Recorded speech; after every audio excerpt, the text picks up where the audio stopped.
네, 최백은의 이게 경제다 시작합니다. 오늘도 건국대학교 경제학과 최백은 교수와 함께합니다. 교수님 안녕하십니까? 네, 안녕하세요. 예, 바로 지난주였죠. 국책연구기관 KDI 다 들어보셨을 텐데요. 이 한국개발연구원에서 1차 긴급재난지원금 정책의 효과와 시사점이라는 보고서를 내놨습니다. 지난주에 이제 이인철 소장과 잠깐 다뤄보긴 했는데 오늘 좀 더 자세히 좀 분석을 해보도록 하겠습니다. 자, 우리 최백은 교수님 이 보고서 보시고 어떤 걸 느끼셨습니까? 전체적으로 좀 한 말씀 해주신다면요. 예, 지난 8월 달에요. 네. 그 지역화폐 논쟁이 있었잖아요. 예. 기억하십니까? 그럼요. 예. 그 당시도 이제 그 국책연구기관인 이제 그 조세연구원이라는 곳에서 예. 이제 그 지역화폐 효과에 대해서 이제 그러니까는 그 기재부에서 용역을 받아가지고 이제 기획 용역으로 이제 수행을 그 한 과제가 있었거든요. 예. 그 당시에 이제 그 지역화폐 효과가 별로 없었다. 뭐 결론은 하여간 그런 식으로 나왔었죠. 예. 이제 그것보다는 조금 이제 연구 방법론에서 이번에 KDI에서 한 거는 좀 이제 세련된 면이 있는데요. 제가 전문가로서 평가할 때요. 네. 근데 기본적으로 이것도 이제 기획 용역입니다. 저는 이게 기획 이제, 용역이다. 예, 저는 이게 그 기재부에서 기획 과제로 수행하고 있다는 얘기를 사전에 먼저 들었어요. 예. 예. 그러니까 이제 기재부 입장에서는 선별 지원이 효과가 없다는 이런 이제 그러니까 지적들을 많이 받고 이제 국민들 다수가 전 국민 지원하는 거를 이제 선호하는 이런 여론이 있다 보니까는 예. 자신들의 그 정책을 좀 정당화시킬 필요가 있었을 것이고요. 그리고 이제 3차를 또 선별로 해야 되는 상황 속에서 뭔가 어쨌든 간에 그 근거를 좀 제시를 해야 되니까요. 예. 그런 이제 의도를 가지고 저는 이제 수행했다고 보고요. 예. 그런 또 배경이 있었군요. 예. 이런 거 많이 합니다.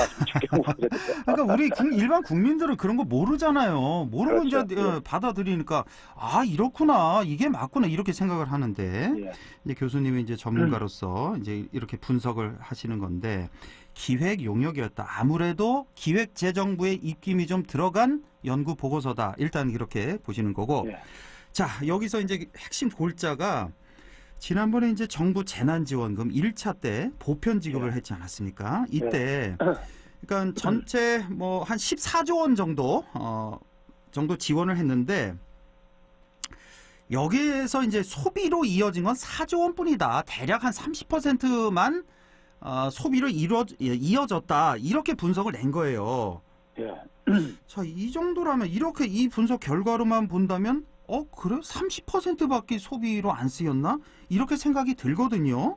이거 그렇게 생각해야 됩니까? 아니면 뭐가 잘못된 겁니까? 먼저 이제 그 연구원에서 이제 그 얘기한 부분하고 언론에서 좀 보도된 거하고 좀 차이가 있어요.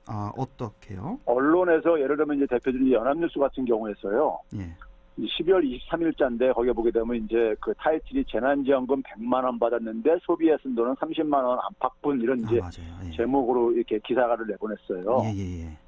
그러면 이제 이게 그러면서 이제 뭐라고 했냐면은 근데 이제 우리가 한번 상식적으로 한번 생각을 해보세요. 국민들이 생각해 볼 때는 14조 3천억 원을 줬고 그리고 그것을 소멸성 지역화폐로요. 그러니까 일정 기간 내 8월 말까지 쓰지 않으면 다 환수되는 돈의 성격이었었어요. 지원 성격이었었어요. 그거 다들 알잖아요. 그렇죠? 그렇습니다. 근데 그거를 결과적으로 보니까는 다 썼다. 99.9% 99% 정도 다 썼다고 이렇게 이렇게 정부에서 발표했단 말이에요. 근데 어떻게 30만 원만 썼다는 얘기가 논리적으로 안 맞잖아요. 안 맞아요. 그래서 저도 이상했어요. 이게 왜 30%만 소비로 갔다고 하지? 이게 맞는 건가 좀 이상하게 생각했거든요. 그러니까 이게 일단 언론 기자들이 일단은 좀 약간 과장을 해가지고 좀 어쨌든 간에 가짜 뉴스를 만드는데 일조를 한 측면이 있고요. 아니 14조 3천억 원을 의무적으로 다 쓰게 했는데 30%는 4조만이 소비에 썼다는 얘기는 말이 그 중에서 4조만 쓰고 나머지는 일부 신문에서 또 뭐라고 했냐면 저축이나 무슨 뭐 저기 저 빚 갚는 데 쓰고 뭐 이랬다고 나왔어요. 맞아. 30% 소비로 갖고 70%는 빚 갚고 저축하는 데 썼다. 이렇게 나왔거든요. 아, 저축하고 빚 갚는데 돈을 쓸 수가 없는 용도였었어요. 그 돈은요. 그러니까 다 일단은 소비를 해야만 했잖아요. 그 뭐 100만 원이면 100만 원 받은 가구는 일단 우리 그때 왜 신용카드 연계해서 이렇게 썼잖아요. 맞아요. 그러니까 먼저 이 돈이 나가게끔 이렇게 돼 있잖아요. 지원금이 먼저 나가게. 국민들이 그러니까는 경험한 걸로는 다 쓴 걸로 경험을 하고 있는데. 그러니까요. 언론에서 이렇게 보도하게 되면 상당히 국민들의 경험하고는 한데 괴리가 존재할 수밖에 없는 거죠. 예. 네, 존재할 수밖에 없는 건데. 예. 자, 이런 이제 얘기가 나오게 된 것은 연구원의 보고서의 내용을 기자들이 잘못 이해를 했거나. 예.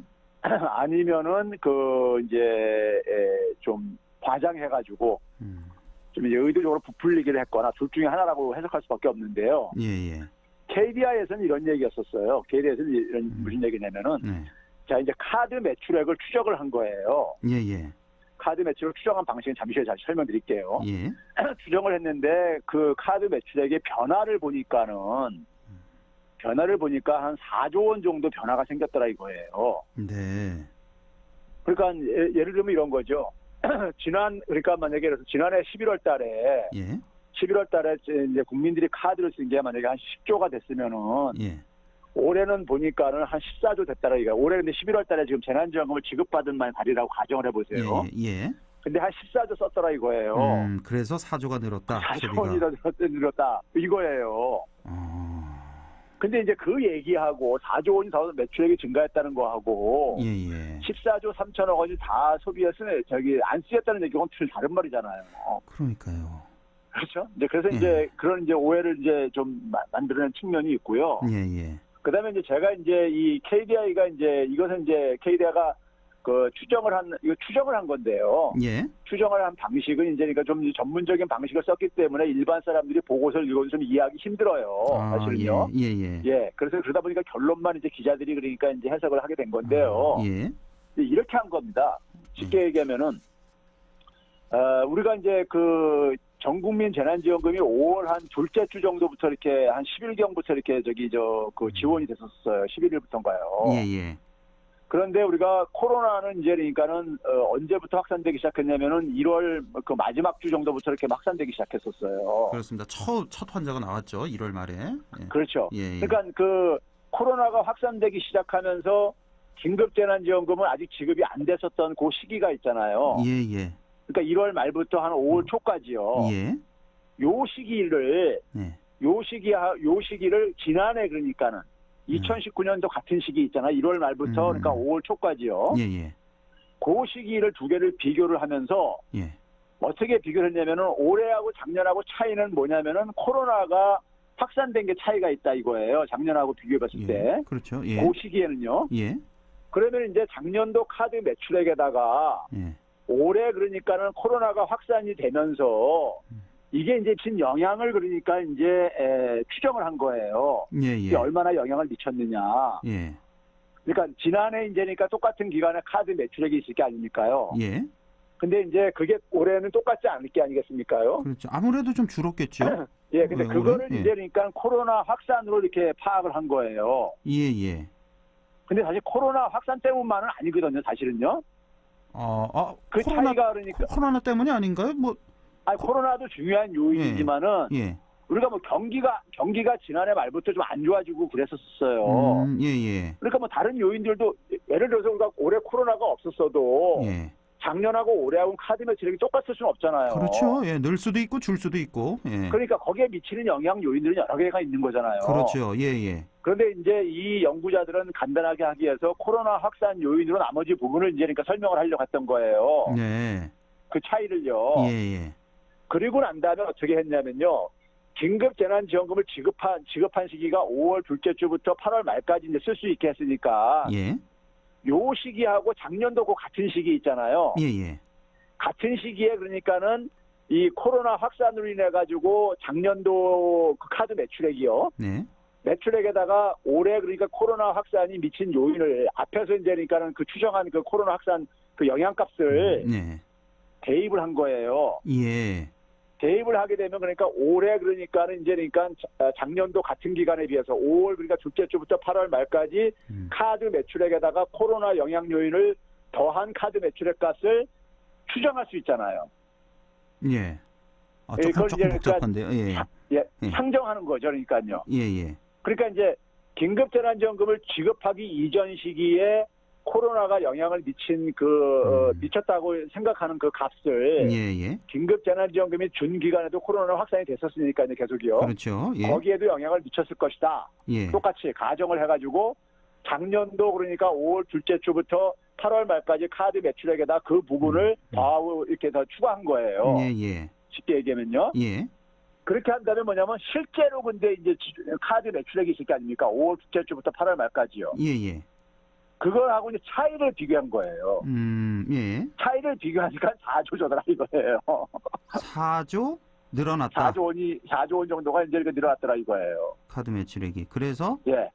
거기다가 이제 또 한 가지 이제 이 사람들이 간 거는 뭐냐면은 이제 이 코로나 때문에 영향만 가는 게 아니라 이제 좀 거리두기를 완화하게 되면은 사람들이 좀 소비도 살아나고 그러니까 그런 요인도 좀 빼고 해가지고 보니까 한 4조 원 정도가 실제 매출액하고 그 차이가 있더라 이렇게 계산을 한 거예요. 아, 그래서 그러니까 이 사람들이 이제 그러니까 모형을 만들어가지고 상상 속의 값을 만들어 놓고 그리고 실제 값하고 차이를 이제 그러니까 이렇게 수정을 한 겁니다. 아, 그렇군요. 어떻게 하든 보편 지급의 효과를 좀 상쇄시키기 위해서. 없애기 위해서 어떤 그런 의도가 들어간 보고서다 이렇게 해석을 그런데 예. 저희가 이제 그 최백은 연구소 경제연구소에서 이거를 이제 그러니까는 저희 연구원들이 이제 분석을 해봤어요. 해봤는데 뭐냐면 이제 KDI 보고서에서는 이제 그러니까는 8개 카드 회사를 선택을 했어요. 그래가지고 이제 지난해하고 올해하고 이제 그러니까는 카드 매출액이 5, 6월 달에는 한 7.3% 증가했고 7, 8월 때는 한 6.1%가 증가했다 이렇게 나왔단 말이에요. 근데 카드가 8개사만이 아니라 8개사만이 아니라 그러니까 그 이상도 카드사들이 많이 있단 말이에요. 그렇죠. 그럼 카드 사용액을 우리가 통계가 있어요. 한국은행에 들어가면요. 그래서 한국은행에 있는 카드 신용 체크카드 매출액을 가지고 저희가 추계를 해봤어요. 추계를 해봤더니만은 KDI가 얘기했던 그 4조 원이 증가했다는 시기에 같은 방법으로 그러니까 전체 카드를 대입하니까 8조 2천억 원이 증가했어요. 아, 전체적으로 보면 두 그러니까 배나. 4조 2천억 원이 과소 추정된 거죠. 그렇네요. 이게 이제 한 부분이 있고요. 그러니까 실제로 카드 매출액은 8조 2천억 원이 더 증가됐다. 이 재난지원금 지급 시기에. 그리고 중요한 게 한 개 빠진 게 있어요. 어떤? KD에서는. 이게 이제 이럴 때면 이겁니다. 자, 작년에, 그러니까 올해 이제 그러니까 그래서 코로나가 확산되면서 그래서 일용직이라든가 임시직 같은 경우 일자리가 없어진 게 수십만 명이 있습니다. 그럼 예를 들어서 한 달에 한 번 100만 원 수입이 있었던 사람이 쉽게 얘기해서요. 수입이 다 끊어져 버린 거예요. 일용직 하시던 분이요. 근데 이 카드 지원금을 100만 원을 많이 받았다, 긴급 재난지원금을 100만 원을 받았다고 해보세요. 그러면 그 100만 원으로 어쨌든 소비를 했을 게 아닙니까, 다요. 그렇죠. 이거는 다 소비로 가겠죠. 그러니까 그분은 작년에도 100만 원 수익까지는 거의 다 소비를 했었을 거라고요. 그렇죠. 이분은 근데 지난해하고 올해 비교할 때 소비 지출이 증가한 게 아니잖아요. 똑같은 거죠. 100만 원. 근데 긴급재난지원금이 없었으면은 소비 지출액은 100만 원이 마이너스가 되는 거잖아요. 그렇죠. 이거를 포함을 안 시킨 거예요. 소비 지출 증가예요. 알겠습니다. 한 두 가지, 세 가지 정도 근거를 대셨는데. 이거를 포함시켜서 저희가 계산해 보니까 약 16조 1천억 원이 이제 소비 지출 효과가 발생한 거예요. 그래요? 그러니까 14조 한 2천억 원 정도가 이제 실제 이제 그 지원돼서 지출된 걸로 정부가 이제 추계했는데. 그것보다 그러니까 한 2조 원 정도가 더 이제 그러니까 소비 지출 증가가 계산됐다 이겁니다. 아, 그래요? 이러면 얘기가 완전히 달라지네요. 그렇죠. KDI에서는 14조 지원한 것 중에 4조 정도만 소비로 갔다 이렇게 했는데 실제로 이것저것 다 따져보니까 14조 지원금보다 더 많이 소비가 됐다. 이렇게 해석하면 됩니까? 그렇죠. 이게 근데 있잖아요. 비슷한 시기에 또 하나의 국책연구원이 있어요. 한국노동연구원이라고요. 한국노동연구원. 여기도 국책연구원이거든요.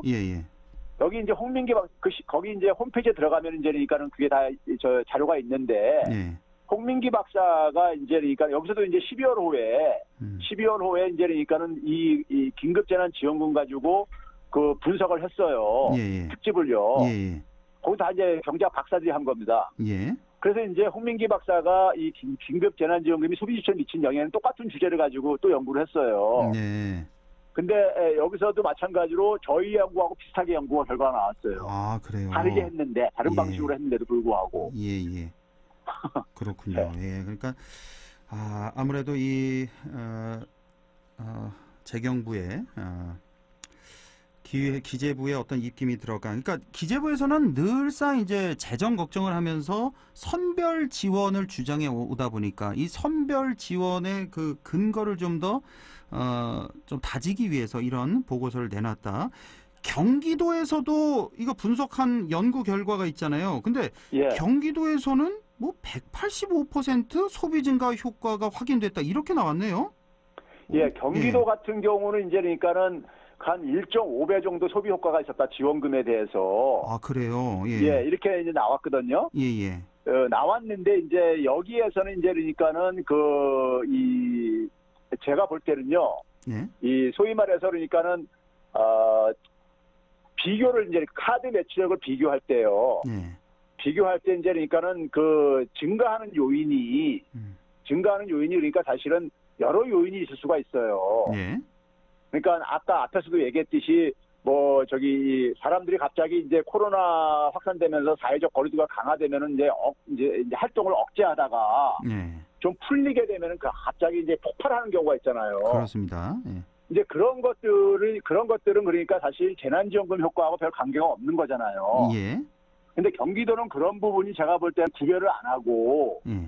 구별을 안 하고 다 이제 다 포함시켜서 이제 그러니까 비교를 해보니까는 한 1.85배 정도 이제 그러니까는 더 이제 간 걸로 소비 효과가 이거는 조금 과장된 측면이 있겠네요. 그럼 경기도 그러니까 결과는 전문가 KDI 기준에 의하면은 KDI가 이런 부분 속에서는 그러니까 조금 더 이제 그러니까는 섬세하게 한 거예요. 그러니까 저희는 그래서 최백은 경제연구소에서는 KDI 방법을 똑같이 쓰되 자료를 그러니까 8개 카드 쓴 거는 전체 카드로 확대시키고 그리고 소비 지출에서 이제 그러니까는 사실상 지원이 없어서 못했을 부분들, 감소됐을 부분을 포함시킨 것뿐이에요.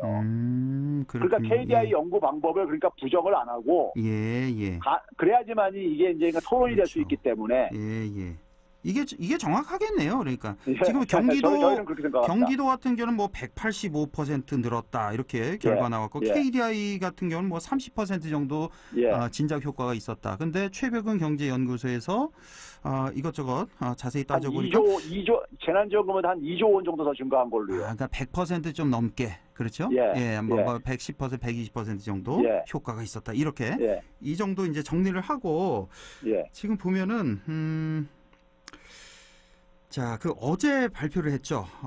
3차 재난지원금 얘기가 나옵니다. 처음에 뭐 3조 뭐 얘기하다가 이제 5조가 넘을 것 같다 이렇게 나왔는데 선별 지원으로 1월부터 피해를 입은 소상공인에게 그러니까 100만 원은 일반 업종 다 주는 거고 200만 원은 제한된 업종 영업 제한 받은 그 업종 200만 원, 금지 업종엔 300만 원 지급하겠다. 그러니까 최대 300만 원까지 지급하겠다는 얘기인데 이거는 어떻게 보십니까, 교수님? 이 안에 대해서는. 제가 그래서 KDI 팀들한테 그런 좀 제안을 했어요. 1차 때만 이런 당신들 모델로 똑같이 선별 지급했었던 가을에 선별 지급했던 거를 똑같은 방식으로 한번 연구를 해보라고. 그러면은 소비 지출 효과가 없게 나올 거라고. 뭐 마이너스 나오는 거 아닙니까? 그러면 제가 이제 그런 얘기를 했거든요. 그러니까 이 양반들이 그러니까 이제 전체 준 것만 갖다 그거만 하고 선별하고는 이제 안 하고 이렇게 이제 그랬단 말이에요. 근데 선별을 하게 되면 소비 지출 효과 없는 걸로 나올 거다. 그렇죠. 마이너스 나올 것 같아요. 그렇게 비교를 해야지 사실은 또 더 객관적인 거잖아요. 그게 같이 해야지. 그렇죠? 그렇게 얘기하니까 뭐라고 대답하던가요? 그러니까 뭐 침묵을 지키고 있습니다. 그런데 이제 3차 이번에 같은 경우도요. 2차 때랑 똑같이 이걸 주게 되면요. 이런 주는 방식이 이게 지금 제가 늘 얘기하듯이요. 지금 상황은 이런 거잖아요. 사람들을 소비를 못하게 하는 거잖아요, 지금요. 그렇죠. 강제로. 소비를 못하게 하니까는 소비를 해줘야지만 유통업자가 먹고 살 수 있고 이런 구조란 말이에요. 근데 이걸 끊어놓는 거예요. 끊는 거라고요. 방역 때문에요. 어쩔 수 없이. 그러다 보니까는 자영업자들 같은 경우는 우리가 사업하는 사람들이 그 나가는 비용이요. 예. 그래서 고정 비용이라는 것도 있고. 그렇습니다. 임대료, 그러니까 예를 들어서 뭐 인건비. 임대료라든가 무슨 뭐 하여간 그 인건비. 가게문 닫고 있을 수 없잖아요. 그렇다고 해서요. 예. 뭐 공과금도 나가고 막 그럴 게 아닙니까? 그런 고정 비용이요. 예. 그리고 이제 자기들 이제 그러니까 뭐 인건비도 주고 막 이건 저 재료비도 뭐 이제 그래도 그런 것도 나갈 거고요. 그렇습니다. 그렇죠? 예. 그런데 지금 뭐냐면은 그 문 닫지 않게만 임대료하고 공과금 정도만 지금 정부 지원해 주겠다는 거 쉽게 얘기하면요. 예. 예? 지원해 주겠는데 그것도 충분치는 않지요. 그렇죠. 그거 지원해 주겠다는 건데. 예. 근데 그것만 해가지고 이게 그러면 이 사람들이 나머지 수입이 안 생기면은 견딜 수가 있는 거냐 이거예요. 생활비도 필요하잖아요. 이분들도. 그렇죠. 예. 그래서 제가 이제 저희 연구소에서 이 보고서에서는 있잖아요. 예. 이게 그러니까 단순하게 소비 지출 효과만 따질 문제가 아니라 예. 이걸로 인해서 자영업자들이 폐업을 안 해가지고 고용이 유지되고 예? 이게 경제 연쇄적으로 영향을 미치는 것을 고려해야 되는데 예. 자영업자들한테는 그 고정 비용 중에 일부만 좀 지원해주고선 그러니까는 정부가 자기 할 일 다 했다면은 그건 아니죠. 예. 지금 그런 방식이에요. 이 지급 방식이요. 예.